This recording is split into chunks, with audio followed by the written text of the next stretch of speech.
Olá, muito boa noite a você. Eu sou Adalberto Piotto e seja bem-vindo ao Cenário Econômico pela TV Brasil, com emissoras públicas de todo o país, diretamente dos estúdios da B3, no centro da cidade de São Paulo. Vamos aos destaques do programa de hoje, com alta do Ibovespa depois de vários dias de queda.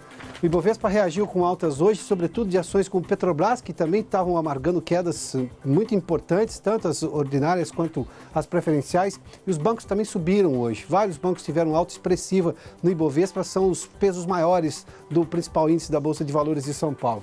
O Banco Central mantém o dólar no cabresto, não houve grandes intervenções hoje do Banco Central, mesmo assim o dólar se acomodou ali em 3,74, daqui a pouco a gente tem detalhes sobre isso. Começou hoje a reunião do Comitê de Política Monetária do Banco Central, é uma reunião sempre de 2 dias, é a 4ª reunião do ano, tem mais 4 no ano, a próxima vai acontecer no final de julho, dia 31 de julho e 1º de agosto. Mas a estimativa, pelo menos a previsão que se tem para essa reunião, que amanhã sai o resultado da taxa básica de juros, é de manutenção de 6,5% ao ano. Alta do PIB em abril, segundo a Fundação Getúlio Vargas, houve um crescimento, na verdade, muito próximo da estabilidade, 0,1%, mas se a gente olha de abril deste ano com abril do ano passado, aí teve um crescimento sim, essa monitoração do PIB que faz a Fundação Getúlio Vargas. E no estúdio, o gestor Marcelo Lopes, para falar sobre o cenário econômico internacional. Nós temos essa guerra comercial dos Estados Unidos com a China, isso tudo interfere na economia brasileira, que também já tem, digamos, o seu calvário. Nós temos uma eleição presidencial esse ano, que obviamente altera o humor dos investidores e também dos consumidores. Tudo isso no cenário econômico que já está no ar.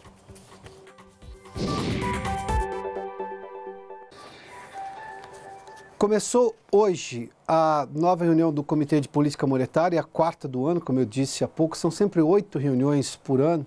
A próxima reunião é só no final de julho, mas há toda uma expectativa em relação ao Copom, que na verdade hoje a expectativa é bem menor, mas quando nós tivemos aquela alta do dólar, aquela escalada do dólar muito expressiva nos últimos dias, o presidente do Banco Central, inclusive, que faz parte do Comitê de Política Monetária, chegou a ser perguntado, coisa de pouco mais, quase 2 semanas atrás, se haveria algum novo posicionamento dos juros em relação à alta do dólar, ou seja, aumentar os juros para conter a alta do dólar. Quando se aumenta os juros, você traz o investidor de volta para títulos do Brasil, ou seja, naquele momento, Ilan Goldfein disse claramente que política de juros é uma coisa e política cambial é outra. O câmbio no Brasil continua flutuante e que o Banco Central iria intervir pesadamente, como interveio justamente no dia seguinte, foi na sexta-feira, não da semana passada, da semana retrasada, para conter o que ele chamou de volatilidade, ou seja, aquele momento especulativo contra o real de investidores aqui dentro do Brasil. Havia uma procura de investidores comprando dólar para tirar ativos aqui do Brasil e levar para o exterior? Sim, isso aconteceu em todas as economias emergentes devido à alta dos juros americanos que foram confirmadas recentemente. Juros americanos, perdão. Mas tinha especulação dentro aqui, isso foi contido hoje, não teve grande intervenção no dólar, mesmo assim se manteve. Amanhã, portanto, nesse horário nós já teremos a nova taxa básica de juros do Banco Central, a decisão que será tomada pelo Comitê de Política Monetária do Banco. Bom, e a economia cresceu no mês de abril perante os dois comparativos. Quando a gente olha para o mês anterior, ou seja, em março, e quando a gente olha para abril do ano passado. São esses dois comparativos principais que fez a Fundação Getúlio Vargas na divulgação do monitor do PIB, que foi hoje de manhã. Vamos dar uma olhadinha nos números, porque, de alguma forma, eles traduzem claramente qual era o movimento da economia até a greve dos caminhoneiros que aconteceu em maio. Vamos lá. Agora, em abril, se a gente comparar a março, praticamente estável, mas mesmo assim uma oscilação positiva de 0,1%. Se a gente faz um comparativo de mais longo prazo, ou seja, deste abril com abril de 2017, o crescimento está aqui, olha, de 2,9%. Tá. Se eu olho para o primeiro índice de 0,1%, eu demonstro claramente que a economia está ali parada, não está exatamente avançando como se esperava. Mas se olha para o ano passado, eu demonstro claramente o esforço que foi feito e o como que o país estava, digamos, voltando aos trilhos do desenvolvimento, do crescimento econômico. A gente vê esse 2,9, é claramente uma demonstração disso. Mas aí nós temos um outro detalhe. Quando a gente olha para o trimestre móvel é exatamente o terminado aqui, fevereiro, março e abril, ele teve um recuo de 0,4%. Parece uma notícia ruim. Claro que índice negativo, neste caso especificamente, quando a gente fala de crescimento da economia, não é bom.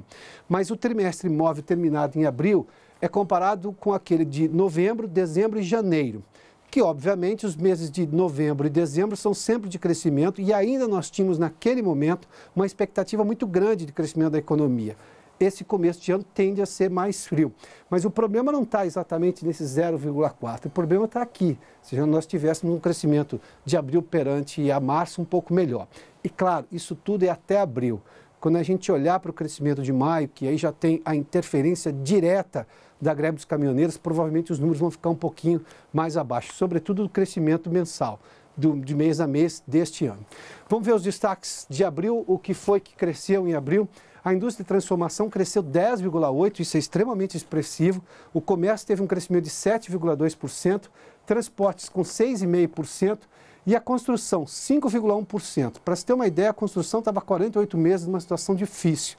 Esse número aqui demonstra claramente, de novo, aquilo que eu fiz menção há pouco na tela anterior. Nós tínhamos um processo de crescimento da economia que foi estancado.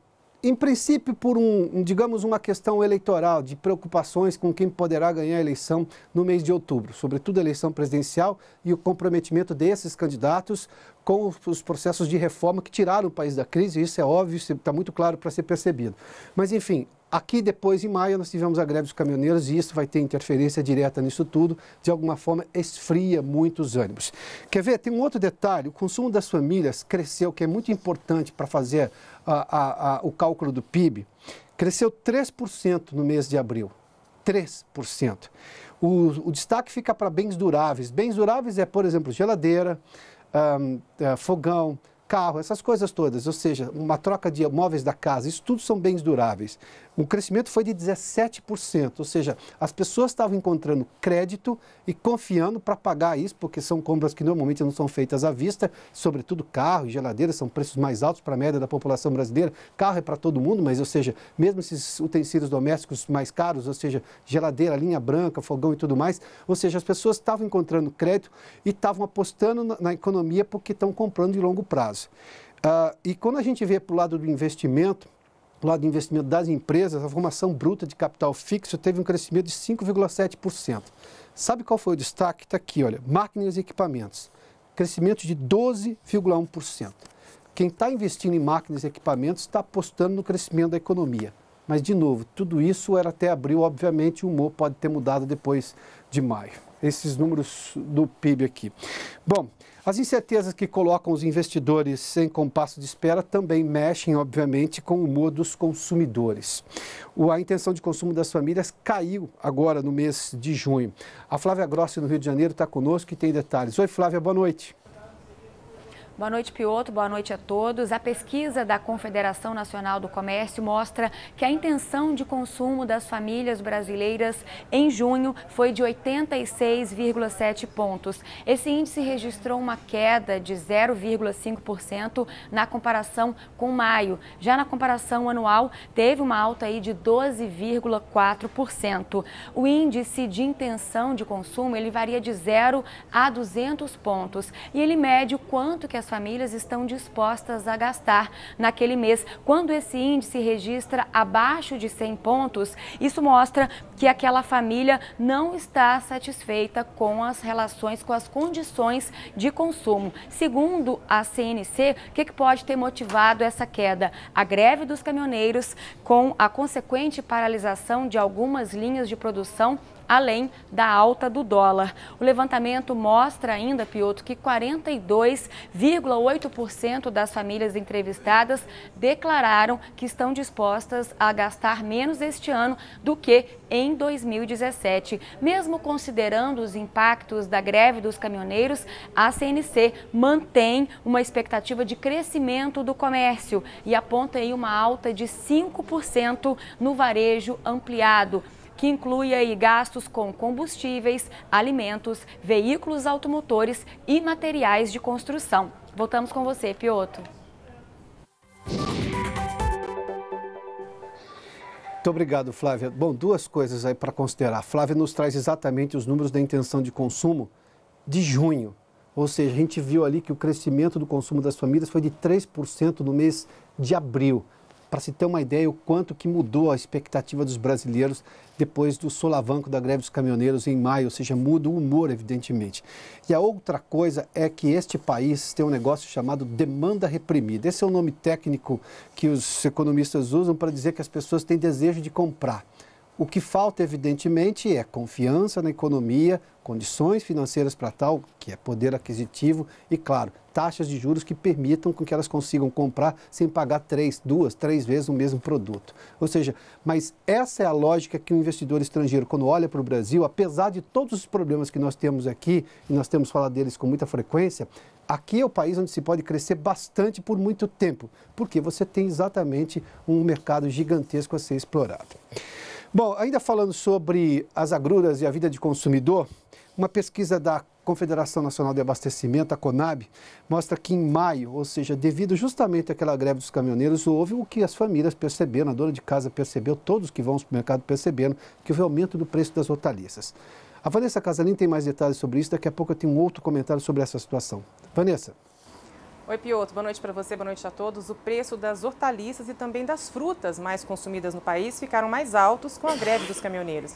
De acordo com o boletim divulgado hoje pela Conab, a alface na Ceasa do Rio de Janeiro, por exemplo, subiu 32%. O tomate na de Pernambuco teve alta de 90%. E algumas ceasas nem incluíram os preços de alguns produtos na pesquisa por causa da falta de entrega dos transportadores, como no caso da Ceagesp aqui de São Paulo. Cebola e batata também estão mais caras em todos os mercados, alta de 76% no Rio para a cebola e de 25% no Espírito Santo para a batata. Entre as frutas, destaque para a melancia, campeã, 75% de aumento na Ceasa do Espírito Santo. Mas teve fruta que escapou, banana, laranja e mamão, que ficaram mais baratos. Isso porque essas frutas precisam ser vendidas com rapidez, senão o comerciante perde a mercadoria.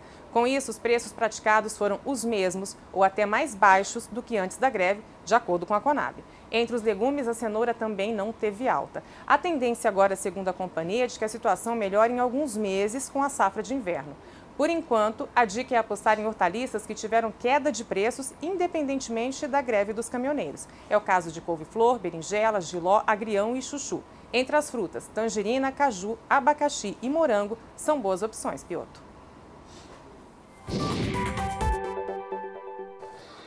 Obrigado, Vanessa. Bom, quem vai à feira percebeu já que, por exemplo, dependendo do lugar onde há uma demanda menor e talvez uma oferta maior, nas feiras livres, por exemplo, numa cidade como São Paulo, algumas hortaliças têm preços extremamente atrativos. Um pé de alface a R$2. Hoje eu fui à feira e pude ver isso daí.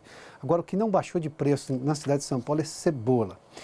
O pastel da feira continua o mesmo preço, mas hoje eu não comi, então a inflação do pastel não me atacou de vez. Vamos seguir. Aliás, vamos falar do cenário econômico internacional. Nós temos essa situação mais grave agora entre os Estados Unidos e a China, dessa guerra comercial. Nós temos tido uma troca de sobretaxações em produtos importados de um e de outro, tanto da China quanto dos Estados Unidos. Obviamente que isso interfere na economia brasileira, que já tem, digamos, o seu calvário particular este ano, porque há sempre uma instabilidade política no momento em que tem um ano eleitoral, como é agora o ano de 2018. Eu conversei sobre esse assunto com o gestor de investimentos da Ed2 Capital, que mora em Sydney, mas trabalha também aqui no Brasil, o Marcelo Lopes. Aliás, ele estava de passagem em São Paulo e veio conversar conosco durante a tarde hoje aqui no Cenário Econômico, e você acompanha essa entrevista agora.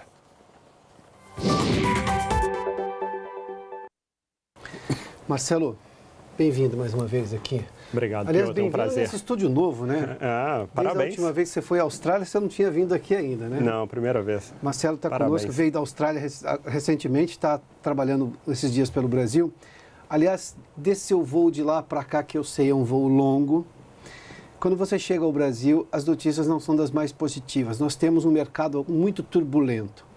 Eu costumo dizer que poderia ser pior se não tivéssemos feito boas coisas em final de 2016 e 2017.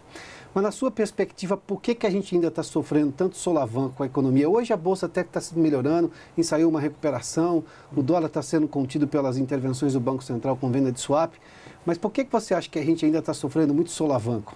Claro, bom, basicamente, Piotr, o mundo inteiro está, na minha opinião, correndo no vazio. Tem um risco muito grande no mundo. E à medida que o pessoal começa a ter medo do risco se materializar, e a gente está vendo taxa de juros subir nos Estados Unidos, as pessoas começam a sair dos lugares que eles acham mais frágeis. Você vê o que aconteceu na Turquia com a mega desvalorização, na Argentina, que nem jogando juros lá para a estratosfera, eles estão segurando a moeda. África do Sul também. Na África do Sul, a mesma coisa.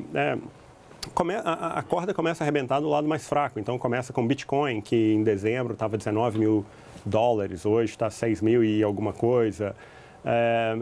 Você vê os propriedades em Sydney, na Austrália, que eram níveis estratosféricos, estão caindo pela primeira vez em 10 anos. O valor dos imóveis, é isso? O valor dos imóveis, é. A mesma coisa a gente está vendo no Canadá. Então, basicamente, o pessoal está começando a descobrir que os bons tempos não são eternos. E normalmente a economia funciona em ciclos. Os ciclos dos Estados Unidos são, na média, em 6 anos e meio. Então, a cada 6 anos e meio tem uma recessão. A gente já está 10 anos de crescimento nos Estados Unidos. E é o que a gente conversou da última vez. O Brasil até está fazendo as coisas direitinho dessa vez, tirando a reforma da Previdência que não foi aprovada, mas o Brasil está fazendo as coisas direitinho no horário errado, na hora que está todo mundo no topo do mercado e provavelmente pode haver uma realização. A hora certa teria sido no ano passado. Olha, a hora certa para fazer a coisa certa é aquela hora. Quanto antes, melhor. Tá, mas se tivéssemos feito mais algumas reformas no ano passado, como estava previsto, sim, nós teríamos uma situação mais positiva. Sem dúvida, sem dúvida. Grande parte do medo dos investidores internacionais é no fato de... Eu não vou nem entrar nas eleições no final do ano, mas é o fato do governo não conseguir aprovar e o déficit que foi grande no ano passado vai ser maior ainda esse ano e ainda maior no ano que vem. Então, quanto antes aprovarem a reforma da Previdência e outras, melhor é para o país. Marcelo, você teve em dezembro do ano passado aqui no cenário econômico, no final do ano passado, né? Sim, em março novamente. Em março novamente, mas eu me lembro, lá em dezembro você já fez menção desse boom imobiliário, ou seja, de custos elevados para imóveis nos Estados Unidos, você fez menção da Austrália na época também. Nós estamos tendo esse momento, ou seja, corremos um risco de uma bolha imobiliária acontecendo no mundo inteiro, ou seja, pagando-se muito dinheiro por ativos imobiliários? Bastante, especialmente China, Canadá e Austrália. Mas isso é porque nós tínhamos dinheiro sendo irrigado no mundo inteiro. Correto, correto. Taxa de juros até negativa em alguns países, como Suécia, Suíça, Alemanha, Japão. Isso, se a pessoa... Taxa de juros negativa é uma aberração. Vamos explicar para o nosso espectador de novo, eu vou usá-lo para fazer essa gentileza para nós. O que é uma taxa negativa para o nosso espectador? Você coloca 100 no banco e daqui a um ano você tira menos do que 100. O que todo mundo espera é que você vai tirar mais. Você não sabe quanto mais. Mas nesses países é garantido que você vai tirar menos. Ou seja, não tem incentivo nenhum para poupar o dinheiro. O que os governos queriam é que você usasse esse dinheiro para investir, comprar alguma coisa e fazer a economia girar. Esse é o pensamento dos bancos centrais. Por isso que eles abaixaram a taxa de juros para um campo negativo. Se ele tinha 100... daqui a um ano ele vai ter 99, porque provavelmente tem 1% de juro negativo. Correto. Então, o que é isso? É um incentivo ao consumo. Correto. Tira o dinheiro da poupança e faça a roda da economia girar. Correto. Essa era a ideia. Tanto que a gente está vendo um movimento grande por parte dos bancos centrais em países desenvolvidos como a Austrália, a Europa, Estados Unidos, de acabar com as notas grandes. Então, na Europa não se fabrica mais nota de 500 euros. 33% dos recursos guardados em casa na Europa eram em notas de 500 euros. Quando você acaba com essas notas, e aqui no Brasil ainda não chegou porque não está na hora, mas na Austrália já tem uma movimentação para acabar com a nota de $100, assim como nos Estados Unidos também. Porque o que acontece? Se você tem uma taxa de juros negativa, você tem um incentivo muito grande para tirar seu dinheiro do banco e deixar em casa. Porque se você pegar $100 hoje e deixar na sua casa, daqui a um ano você vai ter $100. Sim. Se você deixar no banco, você vai ter 99, como você falou. Então, você tem um incentivo para tirar dinheiro do banco. E isso é um baque enorme para os bancos. Pode levar à quebra de vários. Se você tem nota de 100, você guarda menos nota. Mais valor com menos nota. Exatamente. Você não vai guardar R$1 milhão em nota de 5 ou 10. Você tem que ter uma nota grande para valer a pena. Então, os governos querem, já tem um papo no mundo inteiro, que ainda não chegou aqui, de acabar com essas notas grandes, de acabar com o dinheiro, para poder, justamente, eles jogarem a taxa de juros para onde eles quiserem e você não vai ter alternativa. Você vai ter que usar seu dinheiro, porque hoje você pode chegar no banco, tirar seu dinheiro e levar para casa. Se não existir dinheiro, se for tudo eletrônico, você não tem essa alternativa mais. Então, é uma nova realidade que a gente vai viver. Isso não vai acontecer hoje nem amanhã, mas é um processo que está começando a acontecer. Na Suécia, por exemplo, a maior parte da juventude só usa cartão e celular. Dinheiro já é algo bem raro lá. Uma coisa do século passado, podemos dizer. Pode-se dizer sim, pode-se dizer que sim. Marcelo, se a gente olhar para a realidade brasileira, voltando à nossa situação, Nós temos hoje um país que depende dessas reformas para se promover e para se planejar no longo prazo, mas nós temos um processo que também já estava previsto, era um processo eleitoral neste ano, ou seja, é da democracia, essa turbulência sempre acontece, o cenário não está definido, mas eu tenho uma especulação gigantesca no mercado. Cada vez que sai uma pesquisa, e o histórico brasileiro é muito claro, raramente pesquisas nessa fase se confirmam lá na frente. Mas eu estou vendo o mercado reagir prontamente como se aquele primeiro colocado fosse ganhar a eleição. Como é que eu separo o que é especulação da realidade financeira econômica do país? Tá. Porque eu trago muito desalento também. As pessoas falam, o mercado está caindo e subindo. Mas espera um pouquinho, por quê, né? Não, excelente pergunta, Piotr. Realmente o mercado tem medo do desconhecido. Então, se entrar um novo governante que não seja amigável ao mercado, é um grande problema. Então, o mercado já começa, vamos dizer, a sofrer desde agora, ou a vibrar desde agora, olhando para as eleições.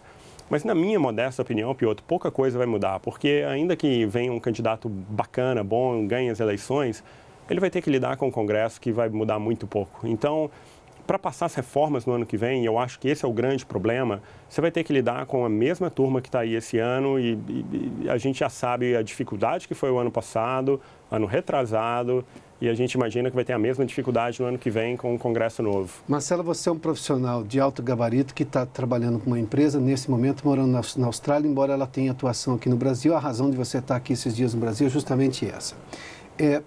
Se eu olhasse para o Brasil dos anos 90, quando a gente teve nos anos 80, quando a gente teve um solavanco da economia poderoso, e depois no final dos anos 90 também outro problema, com a crise da Ásia, a crise da Rússia, cada vez que passa uma crise dessa, eu tenho, obviamente, uma repetição de um cenário que não é agradável para nós, é sempre uma queda vertiginosa da economia brasileira, mas cada vez mais eu tenho mais gente que tem experiências internacionais e que olharam como é que é a realidade, digamos, o bem-estar social de outras sociedades do mundo.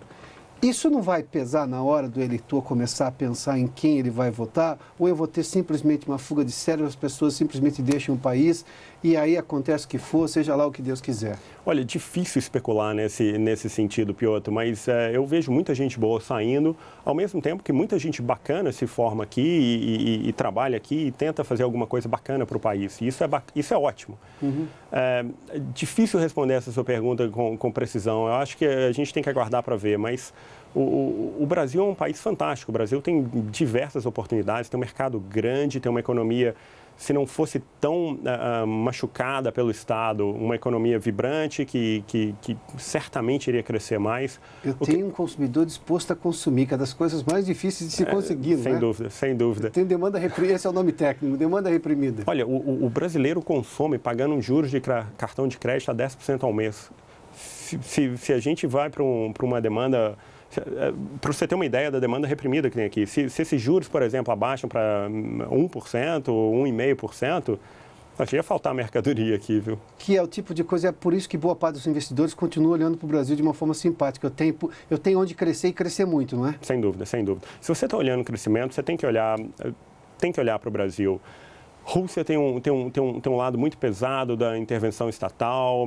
A Índia, poxa, ainda está há muitos anos de um crescimento. China já está acontecendo. Você tem mercados bacanas como Vietnã, Laos, Camboja, mas são mercados pequenininhos. Se você quer um mercado grande, com potencial de crescimento, a pessoa tem que olhar para Brasil, México, etc. Eu fiz perguntas sobre os estrangeiros porque, obviamente, pessoas podem fazer comparações. Nos anos 80, muito pouca gente podia dizer o que é uma sociedade vivendo, digamos, com bem-estar social razoável. Ou seja, do ponto de vista de entender como é que ela faz trocas de mercado, ou seja, essas coisas todas. Hoje eu tenho mais gente que poderia explicar e entender isso. A minha pergunta é se esse nível maior de internacionalização do cidadão brasileiro não ajuda em nós mesmos usarmos os bons exemplos para aplicarmos aqui ou desenvolvermos alternativas melhores, evidentemente olhando para os cenários que se tem lá fora. Você ia imaginar que sim, mas eu acho que é difícil porque a economia brasileira é muito engessada, é muito difícil contratar aqui, justamente porque é difícil demitir. Então, o empresário sente uma certa dificuldade nisso.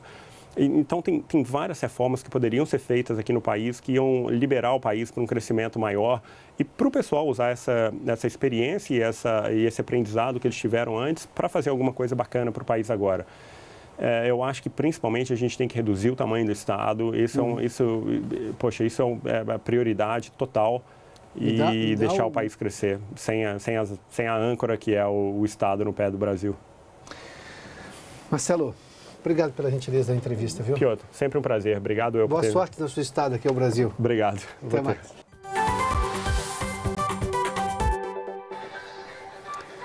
Já de volta aqui com o cenário econômico, vamos aos números do mercado financeiro. A alta do Ibovespa hoje, puxada sobretudo por Petrobras e bancos. Detalhe, muito dinheiro estrangeiro nos bancos. Aliás, os ativos brasileiros estavam muito baixos, o que demonstra claramente que na baixa se compra na bolsa, vende-se na alta, né? Vamos lá. O Ibovespa hoje subiu 2,26% com 71.394 pontos. Não fazia muito sentido a Bolsa Brasileira abaixo de 70 mil pontos. Os estrangeiros se mantiveram aqui. Quer ver? Vamos dar uma olhadinha. As ações da Petrobras subiram 6,62 hoje, a 15,46. Vamos ver outras ações que subiram também? Está aqui, olha. Vale, Itaú, Bradesco e Banco do Brasil. A exceção da Vale, que é a exportadora que caiu, todas as outras subiram. E vamos dar uma olhadinha no dólar. O dólar hoje se manteve estável ali, 3,74, uma alta de 0,19%. Esse é o dólar comercial. O cenário econômico termina aqui. Obrigado pela sua companhia, pela audiência. Boa noite a você. A gente volta amanhã às 7 da noite aqui pela TV Brasil. Até lá.